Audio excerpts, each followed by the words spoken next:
पाकिस्तान एक बहुत बेहतरीन ऑप्शन है आरएसएस और उनके लोगों के लिए। मैं बताऊं क्यों? ये टिपिकल जिन्नावादी लोग हैं आरएसएस वाले। दत्तात्रेय होसाबले जो आरएसएस के जनरल सेक्रेटरी हैं और मोहन भागवत के बाद नेक्स्ट नंबर हैं, ये पाकिस्तान को छोटा भाई कहते हैं। जिन्ना, जसवंत सिंह, जिन्ना, अडवाणी, इन सब की प्रेम गाथाएं पुरानी हैं, क्योंकि इन्हें अखंड आईएसआई से रिश्ता भी पुराना है। इन्हें तो अखंड भारत चाहिए। तो मैं तो चाहूंगा कि संघी चड्डीधारी पहुंचे वहां, तो यहाँ 3 दिन में सेना तैयार करने वाले थे, पहुंचे वहां, जाएं कश्मीर में जाकर के वो वहां की औरतों से शादी करना चाहते थे। खुली छूट है, पाकिस्तान जाओ, लाहौर, कराची, रावलपिंडी, बहुत सारी शादियां करने के लिए वहां बैठी है तुम्हारे साथ, पहुंचो तो सही संघियों। और ऐसा अगर होता है, हमारे देश में शांति आने के आसार होते। तो इन्होंने जिस तरह से आई लव मोहम्मद की बात को लेकर के पूरे देश भर में और कुछ सरकारों तक ने इस पे ऑब्जेक्शन से एक तरह से कहा जाए तो क्रिएट करना शुरू कर दिया, लोगों को अरेस्ट करना शुरू कर दिया, डिटेन करना शुरू कर दिया। क्या दिक्कत थी उससे? वो नारा तो बहुत मासूम सा, मतलब नहीं, तो सवाल ये, मुसलमानों के नारा लगाने की जरूरत भी क्या थी? वो मैं बिल्कुल एग्री करती हूँ, और ये कभी नहीं करते थे मुसलमान, ये इस बार क्यों हुआ था? और मैं कई बार मुझे इसमें साजिश नजर आती है। मुझे बहुत, देखिए मैं बहुत रिस्पेक्ट करता हूँ हर धर्म की और उनके अनुयायियों की, लेकिन मैं एक बात याद दिला दूं लोगों को, चाहे वो किसी भी धर्म के हों, फेथ यानी धर्म का प्रोटेक्शन मेरा संविधान करता है, प्रथाओं का नहीं करता।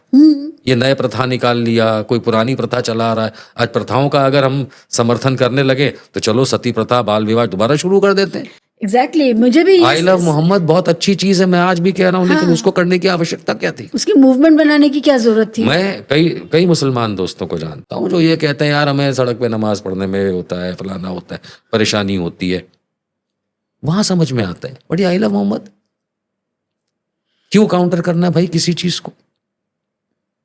और सिर्फ इसलिए कि कानपुर में ऐसा हुआ तुम देश भर में जानबूझ के करोगे, वो गलत है। हाँ, और मौलाना तौकीर को इस बात का जवाब मुसलमानों को देना चाहिए जिनकी वजह से इतने लोगों के घर टूटे, कारोबार गए और इतने लोग जेलों में बंद हैं। मैं शिवाजी आपके माध्यम से सभी अपने मित्रों को, भारत में रहने वालों को, बाहर का तो मैं कुछ कह नहीं सकता, मैं वो आदमी हूँ जो कहता हूँ कि जय श्री राम का नारा घर में लगाओ।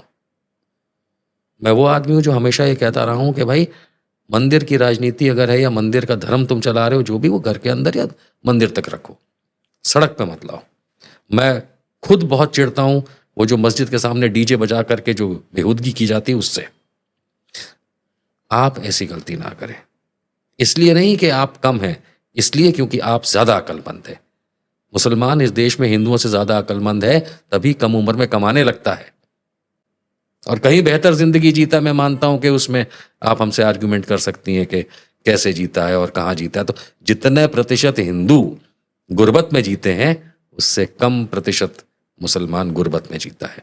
संख्या जरूर एक साथ दिख जाती है, लेकिन आप मेरे ख्याल से ज्यादा अक्लमंद हैं, कम से कम इस मामले में। बाकी मामलों का मैं डिस्कस नहीं करूंगा।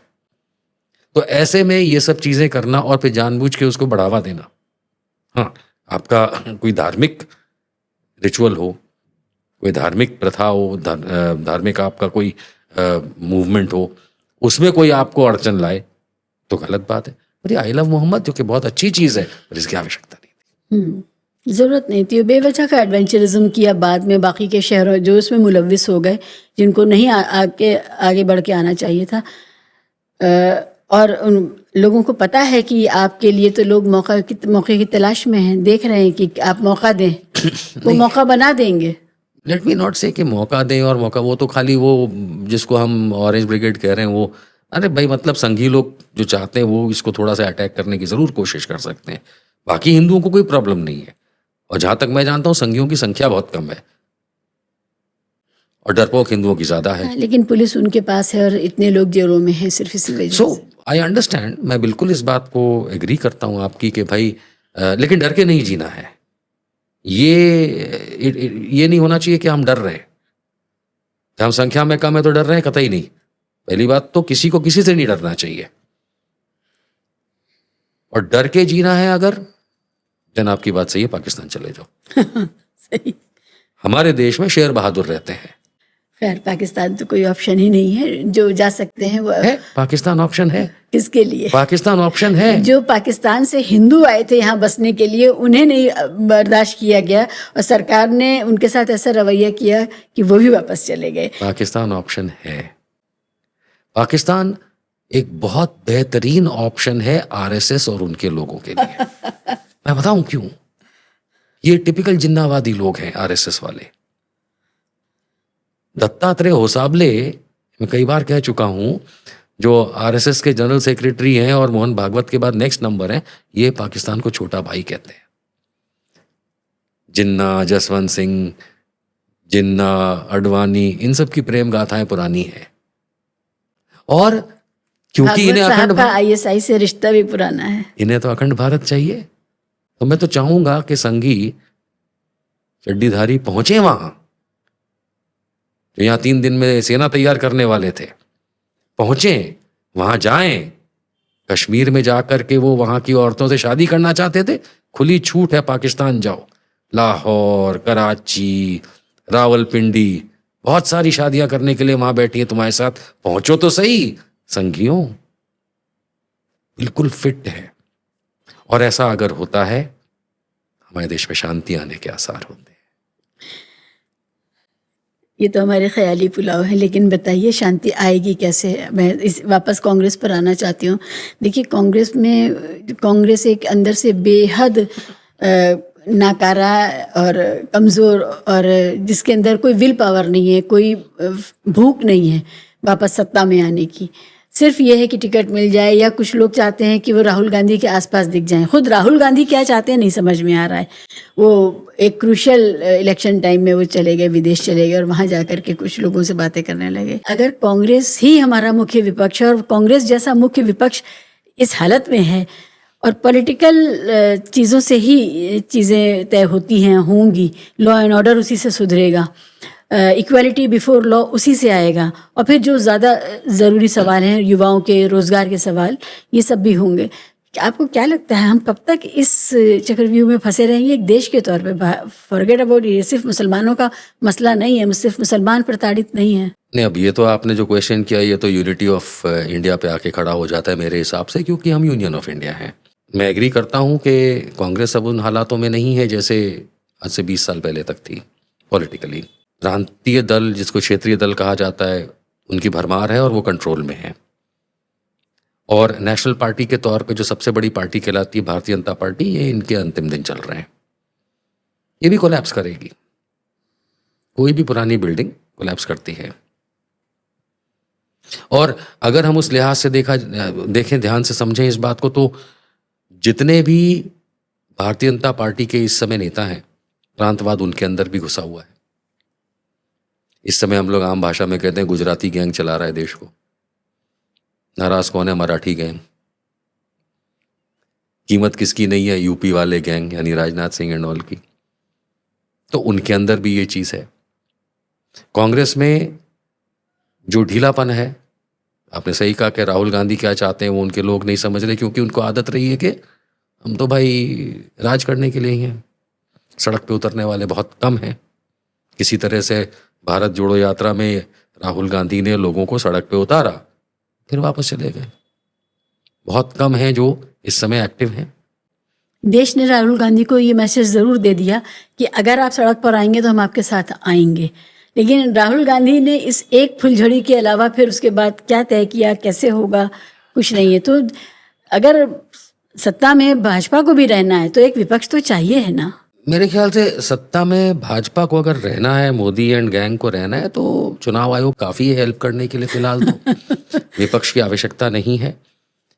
लेकिन क्या होता है कि हर चीज़ की शेल्फ लाइफ होती है। कोई भी चीज़ परमानेंट नहीं होता। आप कहीं से एक किलो आटा खरीदेंगे तो उसकी भी एक शेल्फ लाइफ है, उसकी एक अवधि है। वो सारी जिंदगी आटा वहां नहीं रखा रहेगा, खराब हो जाएगा। ये एक बड़ी नॉर्मल सी चीज है पूरी दुनिया के लिए। कहाँ गए वो शासक, कहाँ गई वो राजनीतिक दल, कहाँ गई वो पार्टियां, सब बदल जाता है। कहाँ गए वो देश, कहीं बढ़ जाते हैं, कहीं टूट जाते हैं। सोवियत यूनियन से देख लीजिए। तो हमारे देश में भी मुझे तो ऐसा लगता है कि अब अगर गवर्नेंस के लिए बीजेपी अकेली राष्ट्रीय दल के तौर पे चलेगी तो ये देश क्वेश्चन मार्क कितने दिन चलेगा। I mean, बहुत एकेडमिक बात कर रहा हूं। यहां पे मैं कोई भी इंस्टिगेटिंग बात इसलिए नहीं कह सकता क्योंकि इंस्टिगेशन की कोई बात ही नहीं है। हो सकता है कि 4 लोग सुन के बोले कि अरे आप तो इंडिया के अगेंस्ट बोल रहे हो। नहीं, इंडिया के अगेंस्ट नहीं है यहां पे कुछ, यहां पे वो क्वेश्चन मार्क है। And it is not about विपक्ष, it is about the ruling party. विपक्ष कभी भी खत्म नहीं होता। जो रूलिंग पार्टी होती है जब वो हारती है तो विपक्ष बन जाती है। बहुत अच्छे से मुझे याद है मनमोहन सिंह जब पार्ट 1 था, मनमोहन सिंह 1.0, तब विपक्ष बड़ा स्ट्रांग था, बीजेपी बड़ी स्ट्रांग थी, अडवाणी साहब बड़े स्ट्रांग थे। लेकिन जैसे ही 2009 के चुनाव हुए और यूपीए 2 आई, बीजेपी सबसे ठंडे बस्ते में चले जाने वाली विपक्ष थी। आज फिर भी कांग्रेस एक्टिव है एज कंपेयर्ड। यहाँ नंबर्स की बात नहीं हो रही है, यहाँ एक विपक्ष का जो मॉरल होता है, तरीका होता है, काम करने का बिहेवियर होता है, वो पूरा गायब हो गया था। और जब उन्होंने मेक श्योर कर लिया 2011 में आम आदमी पार्टी और इंडिया अगेंस्ट करप्शन ये सब करने के बाद कि अब तो कांग्रेस हारेगी, then suddenly you find one man standing कि मैं तो शेर हूं और तुम फलाना फलाना फलाना। ये तो राजनीतिक चीजें हैं। बट इस समय अगर कांग्रेस की हम बात करें तो इट विल रिवाइव। हमारे देश में कोई भी नेशनल पार्टीज नहीं है, सिर्फ 2 हैं, एक बीजेपी है और एक कांग्रेस है। और कभी भी जब कोई एक रूलिंग पार्टी बहुत समय अच्छे अरसे तक राज कर ले तो एंटी इनकम्बेंसी और इन फाइट्स उनके पार्टी के अंदर इतनी बढ़ जाती हैं कि दूसरे को आना ही पड़ता है, ये खुद हारती हैं। और ये ठीक भी है कि अब कांग्रेस ने अपने सबक सीख लिए, अब वो आए और वो कहे, जनता से एक वादा करे और उसको फिर बाद में निभाए भी। और ख़ुद मोदी साहब ये सोचें और पूरी बीजेपी ये सोचे कि हमने कितना डिलीवर किया है, हम कितना कर पाए। हम जिस चक्रव्यूह में फंस गए हैं, अंधे चक्रव्यूह में नफरत के, उससे बाहर आने के लिए उनको खुद भी अब एक ब्रेक चाहिए, क्योंकि ये चक्रव्यूह हमेशा तो नहीं चल सकता नफरत का। अब कहाँ तक मुसलमान करके चलाते रहेंगे? वो तो ब्रेड एंड बटर है बीजेपी का, मुसलमान पाकिस्तान। अगर ये 2 चीजें ना करें तो हिंदू एकत्र ही नहीं होता उनके हिसाब से। तो मुसलमान और पाकिस्तान करना तो बीजेपी की मजबूरी है। और मोदी साहब की जब तक हम बात करते हैं तो उनका तो मुसलमान से बहुत पुराना नाता है। देखो, उनका और मुसलमानों का जो प्रेम है उसके तो हम क्या ही कसीदे पढ़ें।